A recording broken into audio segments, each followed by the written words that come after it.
So, Namaskar and welcome in this track one of the technical session and the international event on global entrepreneurship trends and empowerment through innovation.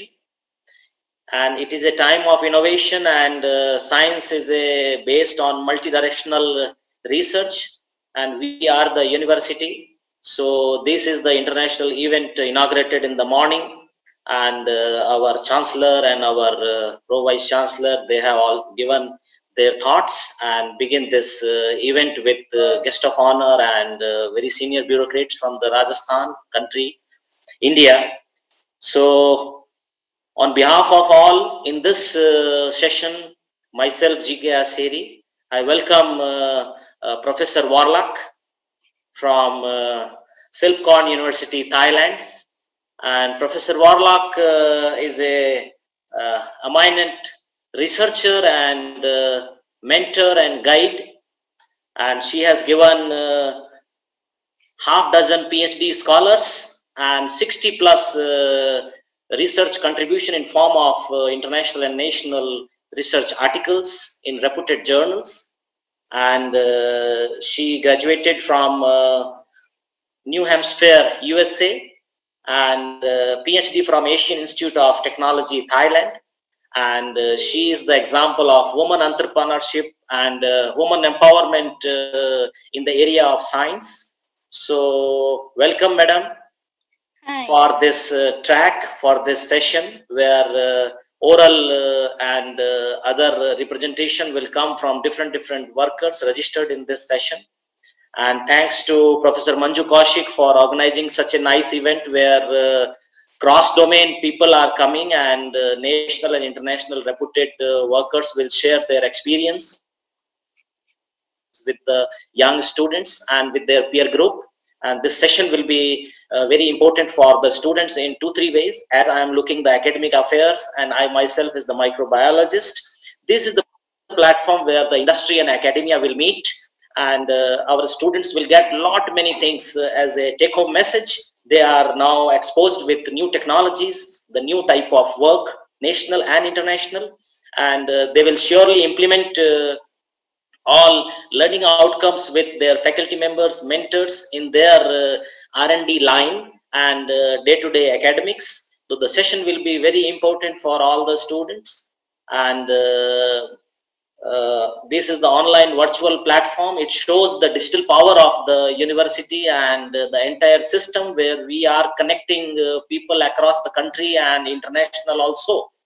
So during the COVID-19 pandemic, I think with help of IT department, with help of the IT facility, we are organizing this type of events. So congratulations to the Manju Kaushik, and thanks to IT and all the support staff for organizing this event.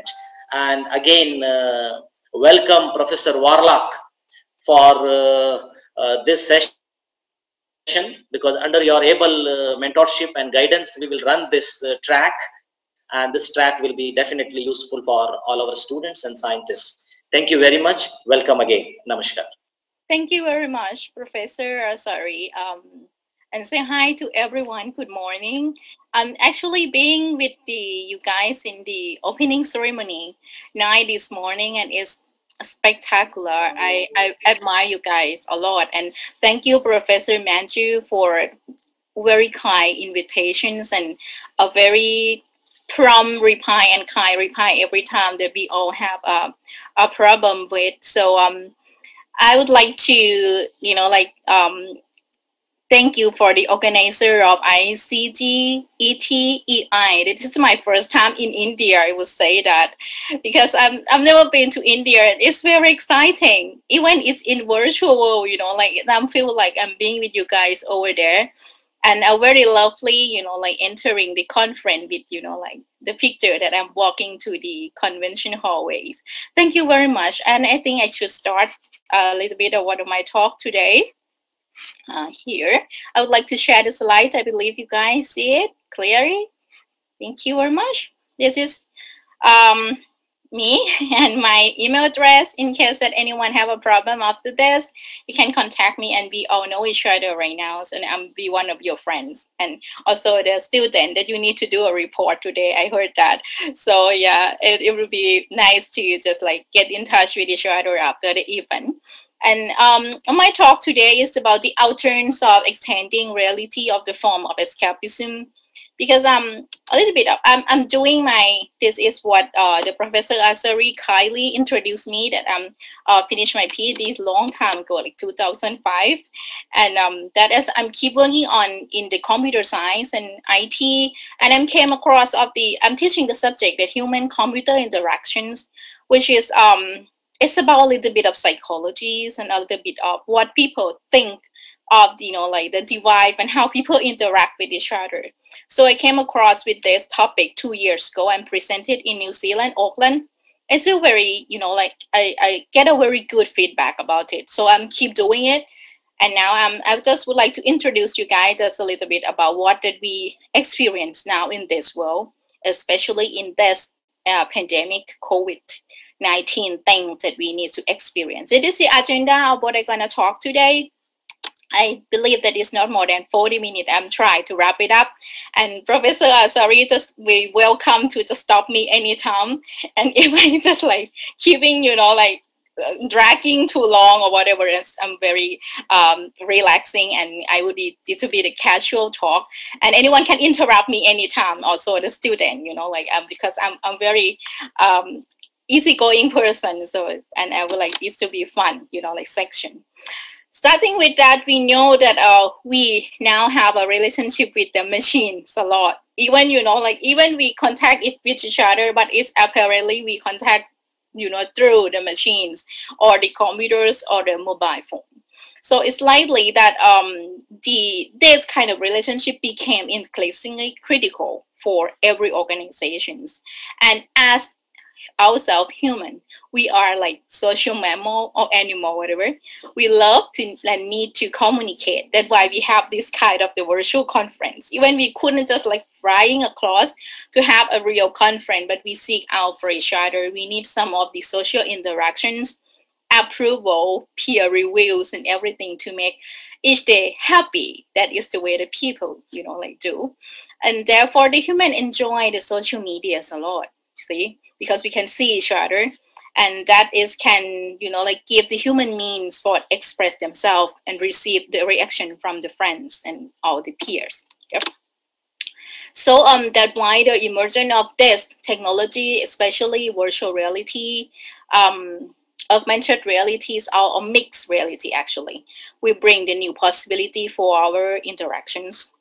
And this combination is unavoidable, especially when it blending with the social media. So one of that is VR, virtual reality, is became predictable to give the impact, enormous impact for our life. But this also have some of the downside that it can lead us to some of the loneliness and escapism somehow.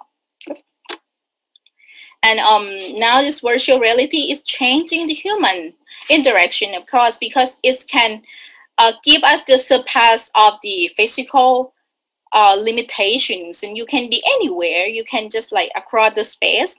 If now we don't have a Zoom conference, we probably have some virtual reality conference. I come as avatar and someone else, and we still have some of the, you know, connection with each other. An example with more of the consumption of the internet and the network, it became more and more variable for us. So it became a part of the everyday life. And some, you know, like researchers say that virtual reality will be totally realistic right now and compelling. So people gonna spend more in that virtual environment. And this probably we became the virtual human who knows, right? Okay. And as of the, I would say the statistic of the Cisco Mobile Visual Network Index, it showed that the virtual reality and augmented reality experience can be, you know, like force people to spend more time and has experience in that particular, like virtual reality machines or augmented reality machines. For example, like you playing a Pokemon for many hours to just like collect some item or things like that. Not just only the game, but it's some other collaborations as well. So how about the physical impact of that? This is one of the devices that we use for the virtual reality. I think everyone knows about it, especially the student. It's an Oculus Rift. It's not just no longer for the audience for stimulator anymore. It's became available and accessible for everyone now, and it's like it's sell as well as the hardware to please like customers and improve immediacy of the people when they use it with the video game, with the movie, or even the virtual travel experience. I'm going to show you some later for the Amity Thailand, that we use the virtual reality to get the tourists to experience what it's going to be like in Thailand. Yep. And this is one thing that the scientists have some confidence that virtual reality that will be a major platform for the entertainment, such as like gaming or other social interaction routine. And we are going to let the people experience some of the present and the sense that human can get into the video game or the movie. I'm going to show you this so you can see what it looks like. Hang on. Okay, you see it? Whoa, I see. Yeah, underwater, huh? It's cool, huh? Oh, I see a shark over there. A shark? You see a shark? Really? It's supposed to be in the swimming pool. It's like the VR back on. like, you got the fish? Yes. All right. gonna look like that. He's swimming. Fast, the shark behind you. Go, go, go, go, go, go, go. So that it's became like some of the experience that they're not. They can go to the real place, that especially now in the pandemic, COVID-19, that we couldn't just like travel as we used to before. So this is one thing that we is going to be expand some experience of the okay. So yeah, somehow they have some of the physical impact of that virtual reality to the brain, because the brain need to work harder than usual.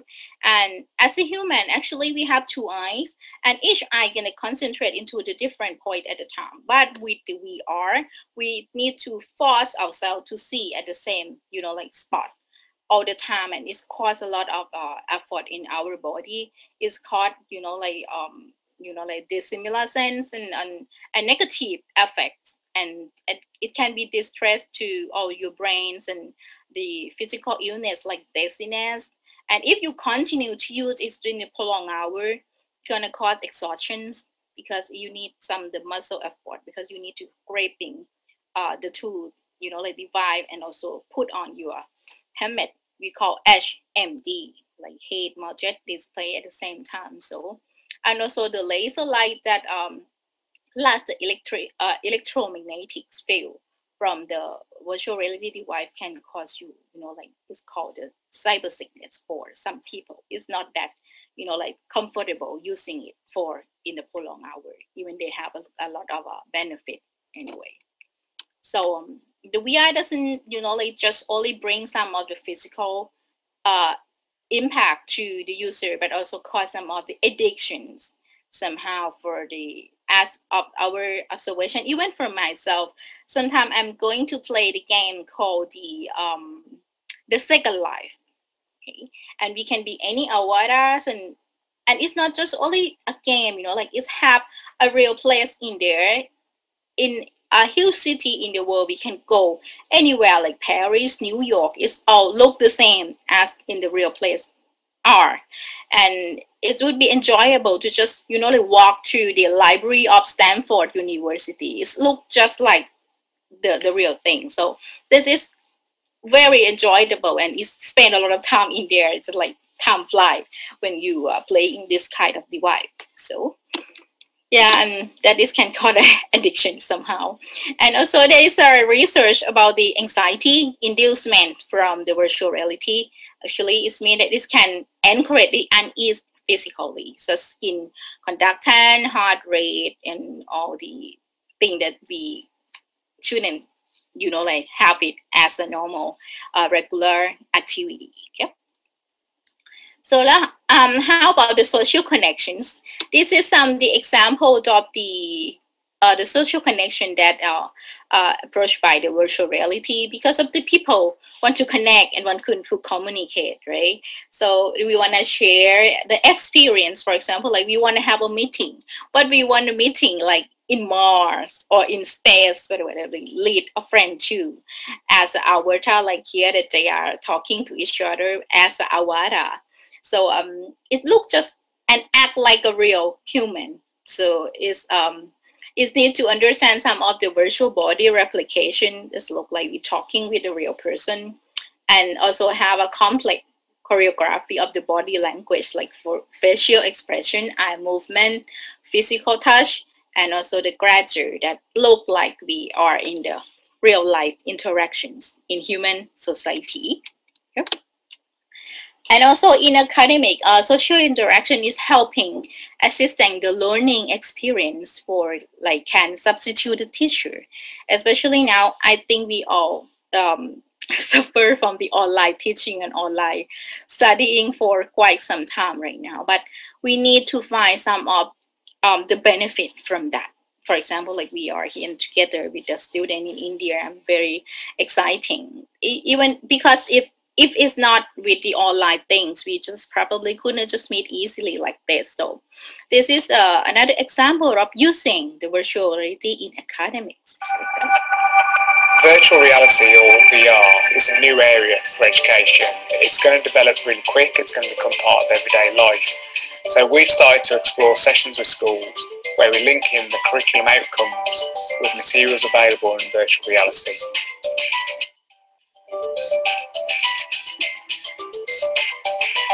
So today we've been running a virtual reality workshop with a group of students. Have a look up. What can you see? We've been looking at some different areas. We've been into space. We went up to the top of the Empire State Building and looked out at the whole of New York. And then we also went back in time into the trenches of World War I.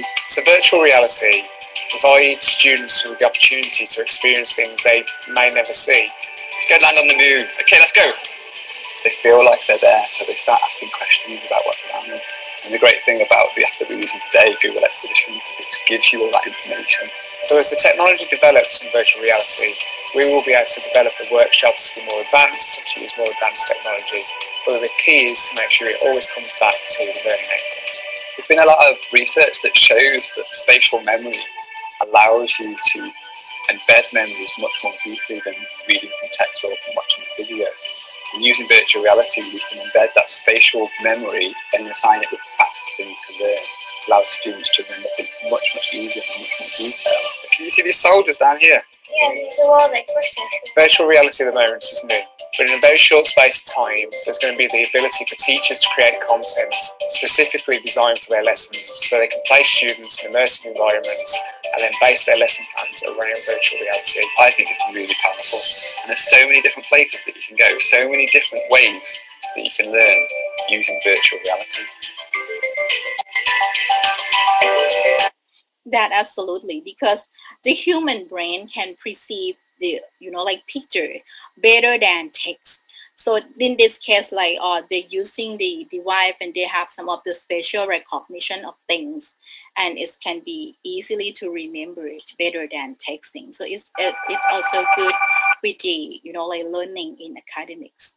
And also to discover better the observation of the Middle East shared social present between the real human and the virtual human. This is a very good, like remark things that we need to consider, because when we get into another world, like a virtual world, and we see some people that look like a human and can talk like a human, so we react with it as a virtual human, and we look at it like it's a real human. So they have we have some of like they call the Midas touch, like patting or talking and handshake and everything. It's make us feel friend and feel connected with that particular virtual human, just like we have with the real human. So that is one thing that we need to like aware of, because our brain is just like also fool us all the times, right? So this is one of the example that in Thailand the tourism authorities of Thailand, THA, using the virtual reality called Amazing Thailand to just give the tourists, the people that want to get the experience of how you can play and can learn the Thai cultures. It's going to be like this. I'm going to show you just a little bit here.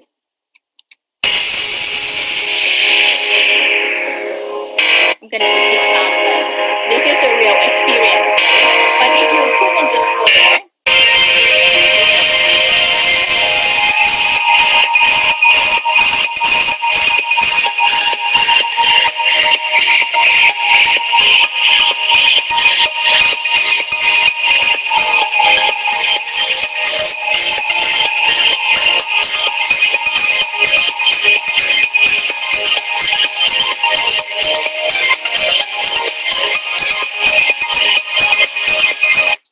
alright, that this can get a feeling. That's why I have like green screen behind me. It's a beach, so you guys can just like get the experience of in Thailand. It would be have like a beach and all this activity that you can experience it. That is almost, I would say, the good side of the virtual reality things. So now let's get back into what that I experienced some things about that. We call the escapism.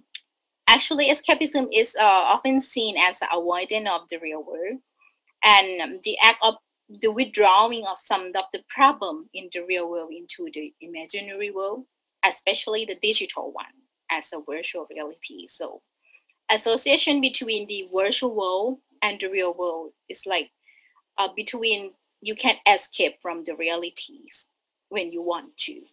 As a theory, escapism is not new for, like the people. People used to go to watch movie, go to watch televisions, or playing internet or using the smartphone. It's also the way that you can escape the real world. But the virtual reality can give you more of that.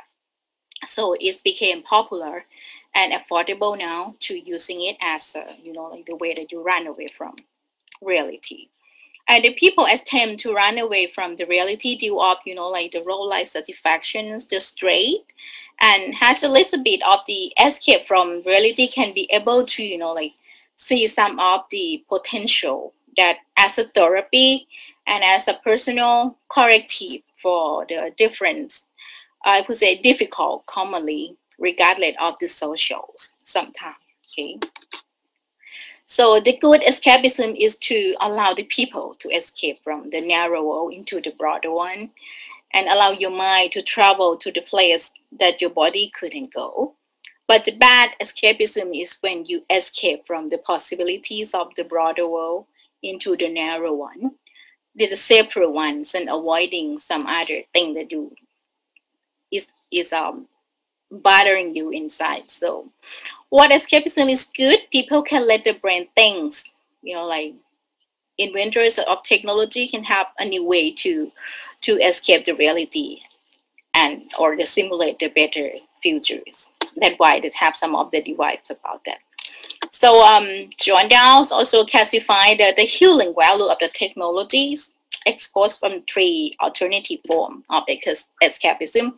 The first one is manifestations of the escape from the confusions. The second one is to help people escape from the trouble of everyday life. And the final can entertain as a trade of the escape from like everything else. So the entertainment is offered via medias and as an individual means of the escape. So that is contributing to you withdraw from the real world. Okay. And escapism can be considered unhealthy if you use it in the prolonged hours and on how much escapism of the person indulged in and how the extensive of the form of the away from the reality. Additional, whether the people or the escapists, the people that escape, can return to the real world in the safe manner. It's like if you away playing game for 8 hours and sometimes it's difficult for you to get back into the real, situations because you engage is, like excessive and until the complete devotions. So we call that is bad escapism. So they had a level of, unhealthy escapism, like start with the procrastination, stop working hard and putting the effort. And the second one is psychosis, confusion between what is real, what is not. There's a lot of students and the children can experience this one. And denial is isolate themselves from everything and build their own illusion world. And the last one is the worst one is addiction. They're not capable of control your own habit. You just like keep playing. It's a very sad story in Thailand. It has some of the students that the family allowed them to use this kind of virtual reality game for long hours, like no eating, no sleeping, and then they die right in front of the computers. It's just a sad story. That's why we need to get back and realize that it's not playing things can kill you as well. So virtual reality can also help, doctor and the therapist to separate the patient connection between the experience that they're addicted to and their perceivable response. A neural that support the interaction together and virtual reality is rewinding your brain. It can cause the human behavior change at the same time. So some of the researchers even connect the escapism to, I think everyone knows Maslow, the hierarchies of need. It's one of the basic psychological in the safety needs that they need to be left alone. It's being escaped from something. And also Kim Carr, have some discover how the virtual may only intensify the problem, and virtual reality future application also include some of the possible attached with the real people around the world. I think you guys see a lot of movies about that they just like obsessed to using with this device. And also another two researchers mentioned that the technology can help humans escape from the real world. And the internet and the virtual reality easily satisfy such a social needs and drive sometimes the satisfy that the addicted user will withdraw physically from society. This is wrong, right? But it can happen. And also he declared that the virtual reality immersive ability are so massive and is capable to change the human social emotional need over time if they continue to doing the same habit, again and again. So they try to have a lot of researching about using the virtual reality. There's some UK charity organization called Special Effect. This one is good. Using with can help the people with the severe mobility challenge and the people with the paralyzed escape and can move in, both real world and the virtual world. It's like the movie Awara, like the actor just couldn't walk in the real world, but when he is Awara, he can just, be a normal person. Okay. And also they have another research. This one is so very popular when they publish this paper of Stanford University that they're doing a research with 100 people to be training to live in the virtual reality as a homeless life, which is the researcher had discovered that the virtual reality can deliver real world benefit, including reducing pain and boosting creativity. So when you are in someone's shoes, you can feel that what they should feel or what they should do. So this can give the experience of walking in the other people's shoes. So it became the empathy machine to just like feeling some people, experience, so like helping your inner peace and your mindfulness. So also the virtual technology can urge the escapism, as we know, and encourage the human to connect with the technology rather than real people. Because of the nature of the human is always like that. We easily distract and easily, interrupted. So that's why some of the book Brave New World said that what human decide would ruining us, right? There's a lot of movies about robots that come back to kill human or whatever, blah, blah, blah. But it's because of the natures of the human that want to be, escape from its uncomfort things all the time. And in the virtual space, the user can change their appearance, right? You want to be like, you don't want to be yourself, but you want to be someone else. You can do it. And it's just like when you do it for, you know, again and again, you just mixing that what is a real and what is a virtual. And sometimes you just don't want to get back into the real world, because in that, the virtual world, you are someone in there, and it makes you happy somehow. So, but on the other hand, the idea of not being user own self and the user can travel any place that they like is fascinating. So that is why people just craving back to what can experience from the virtual reality. Yep. Instead of escaping the negative emotions, sometimes it is better to shift to the mindfulness, and this helps humans to calm down and forget about the difficulties. And this is the influential role for the entertainment play in our life. But it is mean to escape from the stress, anxiety, and negativity. So we need to stay safe and healthy. So that you can't deny that if you're gonna have some taste of escapism by any device or by hiking or whatever you want to. So this is a little bit that I found from Dr. Kim Bollock recently about using the virtual reality for in the COVID pandemic. Like, they have 3 ways. The first one is skill training and education that we already know from, you know, like the previous slide. And the second one is exposure, and simulations that can use to simulate experience of the patients. Like someone have some of the phobia. For example, I couldn't swim, and I'm quite scared of the water when I get into the boat or anything. This one is kind of helping you, that what you scare of, you experience this with the virtual reality and can be reduce some of your anxiety when you go into the real situations. Okay, that is the second one. And the third one is distraction.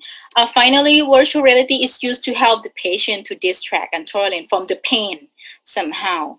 So it's very interesting because it can distract your brain and just like forget about the pains and all that things that uncomfortable. So there's a very good questions that is there any risk for using it? And she said that yes, absolutely. Look, like it's the other two that distract and help trail and stress, so people get addicted. So usually you shouldn't use it not more than 40 minutes or at least like an hour for the top. So that would be that she recommend. And also that what should the patient know about the form of therapy? And she said that virtual reality is not a form of therapy, but it's a tool of the therapy. So we absolutely can use it in a varieties of way, and it should be personalized according to each patient condition. So that is what the doctor would do with this kind of you know, like technologies. Now I think it should wrapping up because I got another 6 minutes. So there's many way that of the distraction as escapism. So this form is come with, you know, like watching a movie, playing video games, socialize with friends, and listen to the music is whatever. But human necessary to keep, you know, like human mind, emotional healthy and balance either way that you want to do. Okay. I'm sorry, I would like to skip the thing to the conclusion just a little bit because we have like another 5 minutes and I want the question and answer section. So I'm gonna, and if anyone want the slide, I'm gonna give it with the Dr. Manju, so anyone can have this if I want to read more about what that I included in here. The last thing that I'm not trying to make a judgment on the technologies like virtual reality, that is good or bad, because some people reading my paper and one of my friends said that, so is this good or bad, Lab? I said that no, I'm not gonna say that it's good or bad. It have a very good side and a very bad side. But the thing is, you need to be in the middle. You are the one decide that what is good for you and what is the borderline that you shouldn't cross, or you shouldn't let your children or the student crossing this line, because it's mean that addiction is this way too much. For what I say is you can use any technology to help you escape from whatever you have problem with in your life. That is what they offer to you, but you need to know that how much that you should stop and how much this is good for your soul. That is my conclusion. Yeah, thank you very much. Yes.